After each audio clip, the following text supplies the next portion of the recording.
Selamat pagi ucapkan untuk kelas 10. Hari ini kita akan membahas bab baru yaitu bab 3 peran pelaku ekonomi dalam kegiatan ekonomi. Nah, pada bab ini kita akan membahas bagian yang pertama yaitu produksi sebagai kegiatan konsumen. Untuk itu, persiapkan diri kalian dan terus semangat belajar. Salam sehat, salam hasil. Tujuan pembelajaran kita pada hari ini, dengan rajin dan giat siswa dapat menjelaskan kegiatan produksi, menganalisis permasalahan yang timbul dari kegiatan produksi, dan dapat menyajikan hasil teori perilaku konsumen serta perhitungan konsep biaya produksi.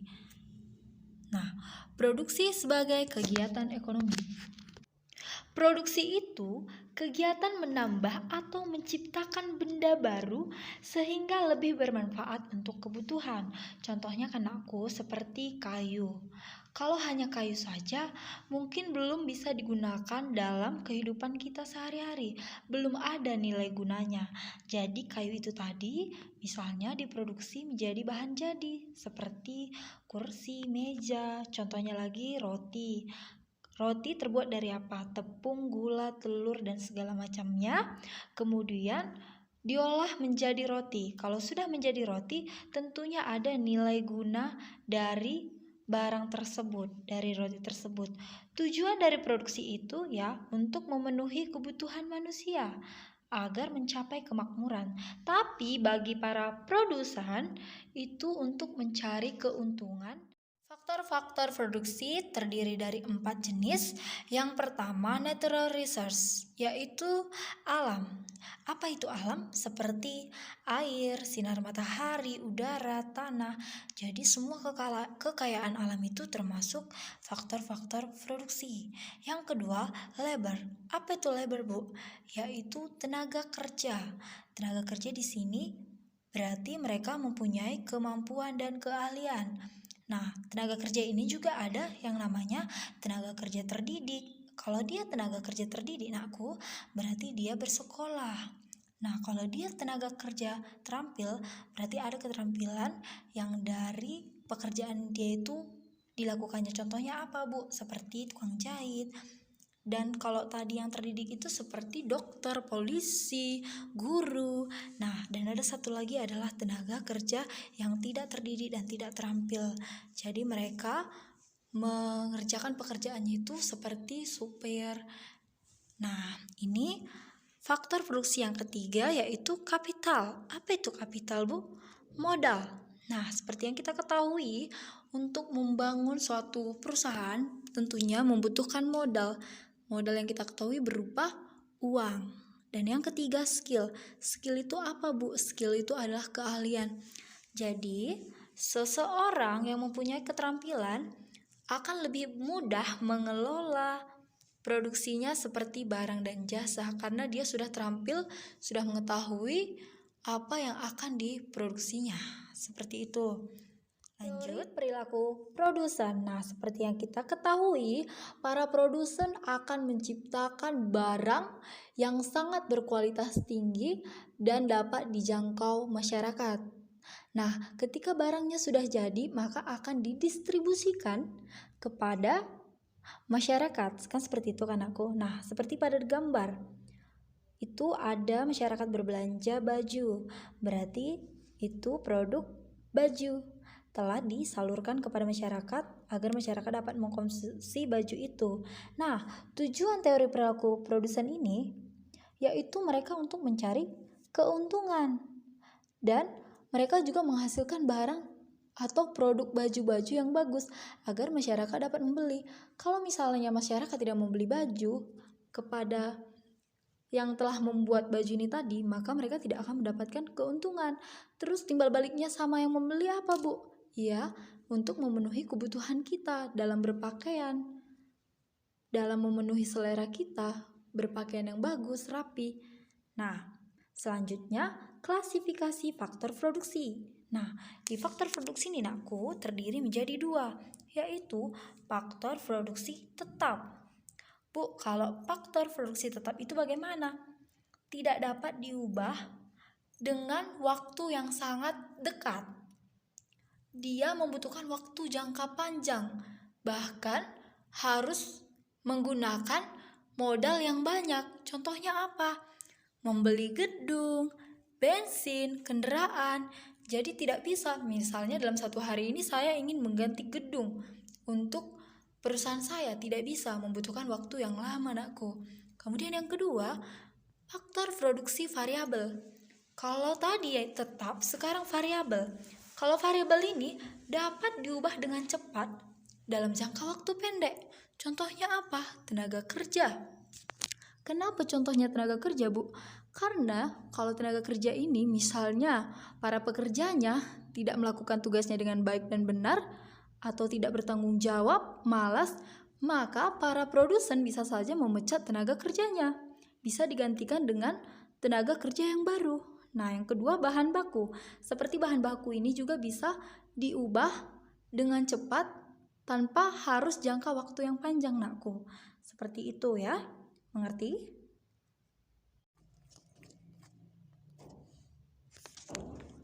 Fungsi produksi jangka pendek. Nah, ternyata si produksi ini punya fungsi dalam jangka pendek, yaitu fungsinya hubungan antara input dan output yang dapat dihasilkan oleh kombinasi input. Nah, contohnya kan, nakku, contohnya kue. Untuk membuat kue tentunya kita butuh terigu, gula, mentega, telur. Nah, dari telur, gula, mentega, misalnya tepungnya berapa kilo, gulanya berapa kilo, menteganya ada berapa. Nah, dari perkiraan tepung aja pun bisa kita perkirakan berapa bisa yang harus kita buat kuenya, berapa butir kue yang harus kita dapatkan. Nah, dari situ, itulah yang dimaksud dengan fungsi produksinya itu tadi. Kita dapat memperkirakan berapa buah kue yang harus kita buat. Fungsi produksi jangka panjang. Dalam jangka panjang, semua faktor digunakan dalam proses produksi bersifat variabel. Tadi Ibu bilang apa? Kalau dia bersifat variabel, maka dapat diubah dengan waktu singkat, waktu cepat. Contohnya apa?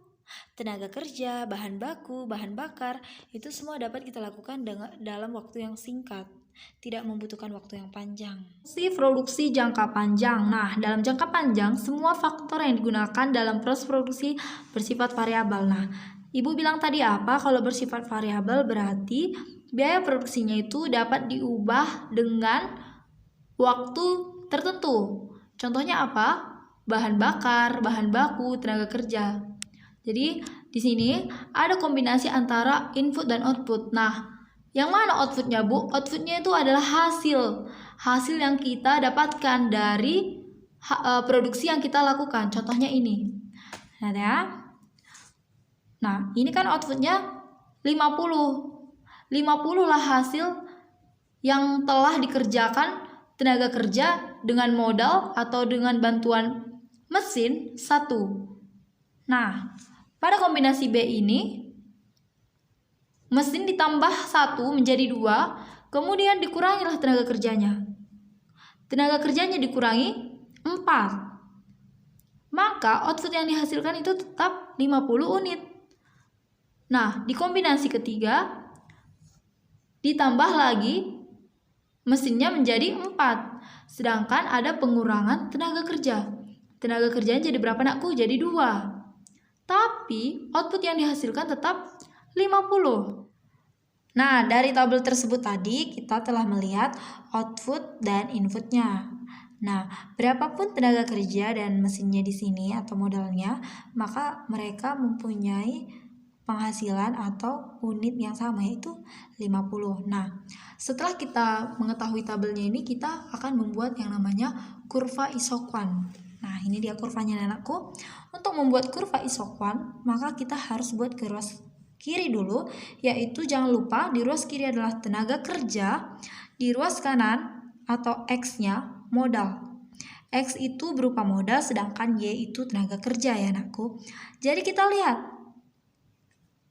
modalnya 1. Jadi kita tuliskan dulu 1 sampai 8. 1, 2, 3, 4, 5, 6, 7, 8 X, kemudian sama dengan tenaga kerja juga 8, dituliskan 1 sampai 8. Kemudian tinggal kita isi. Kita lihat modalnya tadi berapa? Modalnya 1. Kemudian tulis di 1, ketika modalnya atau mesinnya 1, maka jumlah tenaga kerjanya 8. Kenapa, Bu? Karena mesinnya cuma 1, berarti masih membutuhkan tenaga manusia. Jadi di sini tenaga kerjanya 8. Kemudian ketika mesinnya ditambah menjadi 2, maka berkuranglah tenaga kerja. Nah, tenaga kerjanya menjadi 4. Lalu ditarik garis-garis putusnya sesuai dengan titik pertemuan antara 4 dan 2. Sama dengan yang tadi, 8 dengan 1 dipertemukan antara titik 8 dengan 1. Begitu seterusnya, ketika mesinnya 4, maka tenaga kerjanya 2. Ketika mesinnya sudah menjadi 8, maka tenaga kerja cuma butuh 1 orang.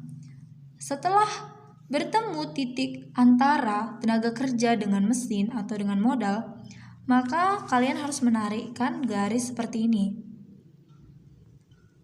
Garis. Nah, kenapa harus ditarik garis seperti ini, Bu? Itu menandakan bahwa unitnya atau kuantitasnya sama, yaitu 50 unit. Kalau begini nanti baru benar. Inilah yang dinamakan, apa tadi Bu bilang? Ini namanya kurva isokuan.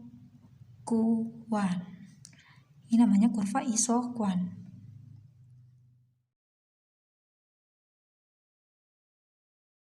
Nah, konsep biaya produksi kita harus mengetahui dulu sebelum masuk ke konsep biaya produksinya. Apa itu biaya? Yaitu semua pengorbanan yang perlu dilakukan untuk suatu proses produksi.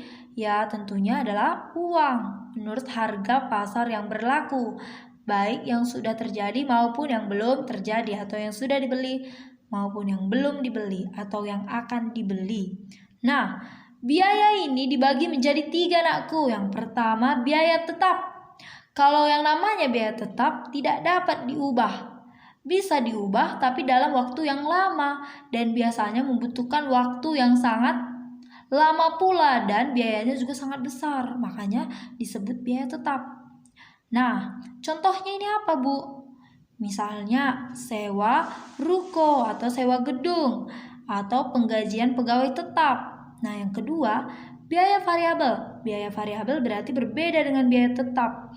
Kalau tadi biaya tetap tidak dapat diubah, kalau biaya variabel dapat diubah dengan cepat dalam jangka pendek. Contohnya apa, Nakku? Tenaga kerja, bahan baku, bahan bakar. Bu, kenapa tenaga kerja masuk ke biaya variabel lagi?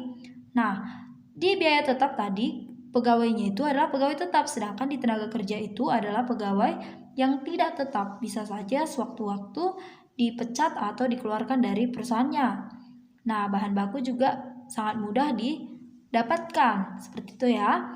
Nah, yang ketiga, biaya total. Biaya total itu apa, Bu? Nah, biaya total itu berarti namanya sudah total ya, berarti keseluruhan antara biaya tetap dan biaya variabel. Nah, kalau dimasukkan ke dalam rumusnya adalah total cost sama dengan fixed cost atau biaya tetap ditambah variable cost atau variable cost atau biaya variabel maksud Ibu. Nah, contohnya sebuah pabrik baju menghasilkan 50 pasang dengan biaya-biaya sebagai berikut. Nah, gaji pegawai tetap sebesar 2 juta. Ingat ya, Nakku, bahan bakunya 500.000, bahan bakarnya 500.000. Nah, sekarang Ibu tanya, gaji pegawai tetap itu termasuk ke dalam biaya apa? Biaya tetap. Sedangkan berarti ini masuk ke biaya tetap atau fixed cost. Sedangkan bahan baku dan bahan bakar itu termasuk ke biaya variabel. Variable cost. Ya. Jadi, pertanyaannya, hitunglah berapa biaya total yang dikeluarkan oleh pengusaha tersebut. Nah, nanti kalau kalian mau menjawab soal, harus dibuat jawab. Kemudian, itu diketahui. Diketahui apa yang diketahui? Fixed cost-nya. Kenapa di sini nggak dibikin gaji pegawai tetap, Ibu? Karena gaji pegawai tetap itu termasuk fixed cost atau biaya tetap. Berapa tadi biayanya? Lihat di sini. 2 juta. Berarti di sini tuliskan 2 juta. FC itu apa, Bu? Variable cost. Berarti biaya variabelnya. Kenapa nggak ditulis bahan baku ataupun bahan bakar? Yang ditulis hanya variable cost karena mereka termasuk ke biaya variabel. Jadi ditulis 1 juta ditambahkan 500 ditambah 500.000 hasilnya 1 juta. Nah, kemudian kalau sudah diketahui berarti ada yang ditanya. Ditanya adalah total cost-nya. Nanti kalau menjawab soal harus gitu ya anakku, baru dibuat rumusnya. Dimasukkan rumusnya, total cost sama dengan fixed cost ditambah variable cost. Jadi tinggal masukkan anakku. 2 juta ditambah 1 juta hasilnya 3 juta. Berarti berapa total cost-nya? 3 juta. Begini baru benar ya. Nggak sulit kan? Paham? Oke, kita lanjut. Sekarang nakku, tadi kita kan sudah membahas biaya produksi. Nah, ternyata ada biaya marginal. Marginal itu apa, Bu? Tambahan yang diperlukan untuk memproduksi satu unit tambahan output. Misalnya, contoh ya, langsung aja ke contoh. Sebuah perusahaan yang menjual kursi menghasilkan barang sebanyak 40 kursi. Ingat ya, pertama dia menghasilkan 40 kursi. Kemudian, dengan biaya totalnya berapa? 6 juta. Nah, selanjutnya, toko ini tadi menambahkan produksinya menjadi 42. Berarti berapa yang tambah di sini produksinya?